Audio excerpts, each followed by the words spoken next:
রাজ্যের শিশু শিক্ষা কেন্দ্র অর্থাৎ এসএসকে এবং মাধ্যমিক শিক্ষা কেন্দ্র অর্থাৎ এমএসকে তে কর্মরত শিক্ষকদের জন্য মূলত আজকে একটি আপডেট রয়েছে।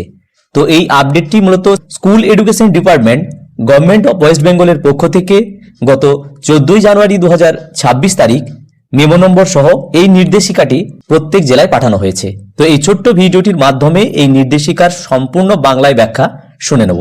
ভিডিওটি কাজে লাগলে অবশ্যই ভিডিওতে একটি লাইক দেবেন এবং চ্যানেলে সাবস্ক্রাইব না থাকলে নিত্য নতুন আপডেট পাওয়ার জন্য অবশ্যই চ্যানেলটি সম্পূর্ণ বিনামূল্যে সাবস্ক্রাইব করে রাখবেন। তো চলুন আমরা শুনে নিই।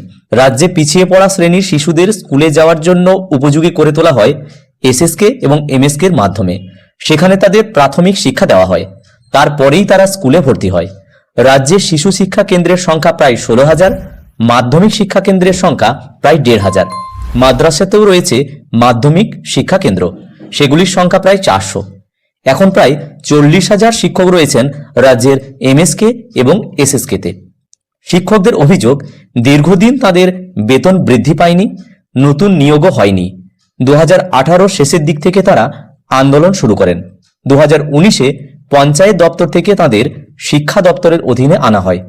2021-এ ঘোষণা করা হয় এই শিক্ষকদের এককালীন 5 লক্ষ টাকা অবসরকালীন অর্থাৎ অবসরের সময় ভাতা দেওয়া হবে। প্রত্যেক বছর 3% বেতন বৃদ্ধি করা হবে। সেই মতো এই বছর এই বেতন বৃদ্ধির বিজ্ঞপ্তি জারি করা হলো স্কুল এডুকেশন ডিপার্টমেন্টের পক্ষ থেকে। শিশু শিক্ষা কেন্দ্র অর্থাৎ এসএসকে এবং মাধ্যমিক শিক্ষা কেন্দ্র অর্থাৎ এমএসকে এর শিক্ষকদের 3% বেতন বৃদ্ধি পেল। আগামী 1 ফেব্রুয়ারি থেকে এই বর্ধিত বেতন কার্যকর হবে বলে এক বিজ্ঞপ্তিতে স্কুল এডুকেশন ডিপার্টমেন্ট থেকে জানানো হয়েছে।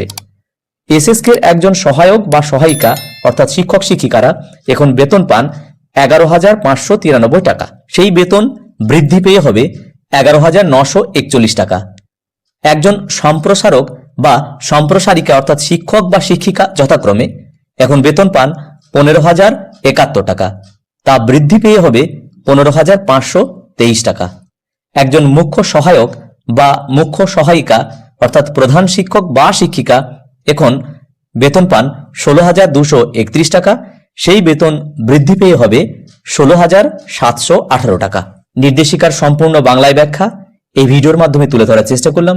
ভিডিওটি প্রত্যেককে দেখার জন্য ধন্যবাদ। প্রত্যেকে ভালো থাকুন, সুস্থ থাকুন।